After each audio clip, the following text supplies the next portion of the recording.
അത്യാവശ്യം വെയിലുള്ളത് കൊണ്ട് തന്നെ ഞങ്ങൾ ഡാമിൻ്റെ മുകളിലേക്ക് പോവാതെ താഴോട്ടാണ് ഇറങ്ങി വന്നത്. അടിപൊളി സ്ഥലമായിരുന്നു കേട്ടോ. നല്ല ഫോട്ടോ എടുക്കാൻ പറ്റിയ ബാക്ക്ഗ്രൗണ്ട് ഉള്ള സ്ഥലമായിരുന്നു. ഒരു പ്രത്യേക ഭംഗിയായിരുന്നു കേട്ടോ. അങ്ങനെ ഞങ്ങൾ കുറേ ഫോട്ടോസൊക്കെ എടുത്തു. പിന്നെ അവിടെ ഇരുന്ന് ഊഞ്ഞാലാടാനുള്ള കുറേ സ്ഥലം ഉണ്ടായിരുന്നു. അതിനുശേഷം ഞങ്ങൾ കൊട്ടവഞ്ചിയിൽ കയറിട്ടോ. ഞാൻ ഇതുവരെ തോണിയിലോ അല്ലെങ്കിൽ ഇങ്ങനെയുള്ള വഞ്ചിയിലോ കയറിയിട്ടില്ല. ബോട്ട് സവാരി നടത്തിയിട്ടുണ്ട്, സ്പീഡ് ബോട്ടിൽ പോയിട്ടുണ്ട്, അങ്ങനെയൊക്കെ ഉണ്ടെങ്കിലും ആദ്യമായിട്ടാണ് ഇങ്ങനെ കൊട്ടവഞ്ചിയിൽ. നല്ലൊരു എക്സ്പീരിയൻസ് ആയിരുന്നു.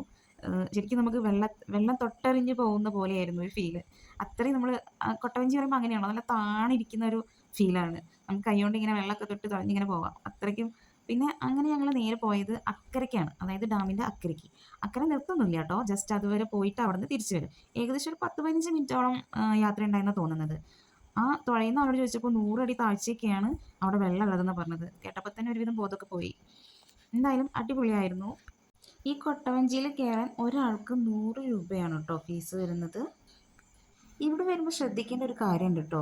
നമ്മൾ ഇങ്ങോട്ട് വരുമ്പോൾ എപ്പോഴും കയ്യിൽ കുപ്പിവെള്ളം കരുതണം, കുടിവെള്ളം. എന്താണെന്ന് വെച്ചാൽ ഇവിടെ ഇക്കോ ഷോപ്പ് ഉണ്ടെങ്കിലും അതിൽ നമുക്ക് കുടിവെള്ളം സൗകര്യം ഇല്ല. അപ്പോൾ തീർച്ചയായിട്ടും നമ്മൾ കയ്യിൽ കരുതേണ്ട അത്യാവശ്യ ഘടകമാണ് കുടിവെള്ളം.